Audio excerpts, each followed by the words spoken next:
Debate on genetically modified food is taking traction as more leaders continue to give their take.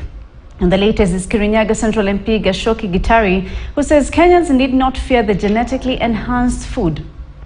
Now, in his recent address to the nation through the media, President William Ruto emphasized the safety of the products. But according to the Kirinyaga Central legislator, Kenyans have been taking these foods without any problem.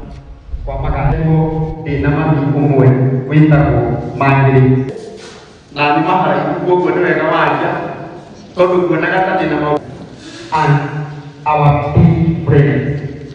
This propaganda about GMO is doing this, that's propaganda. Because what I'm asking the opposition, would you like our people to eat GMO and survive until we get our harvest? Or do you want them to perish? They start perishing the way we have seen people perishing in other areas in the northern Kenya, or you want them to be alive to the other season. So what I'm telling them, we said we want a serious opposition, but when it comes to food stuff, please, I would tell them to keep off completely. Hii GMO tuko nayo, tumekula, imekuwa pamoja na sisi katika nchi ya Kenya. Kwa hivyo hata hii chakula ambayo rais amesema italetwa katika nchi yetu ya Kenya, si ati inakuja kutudhulumu, hapana.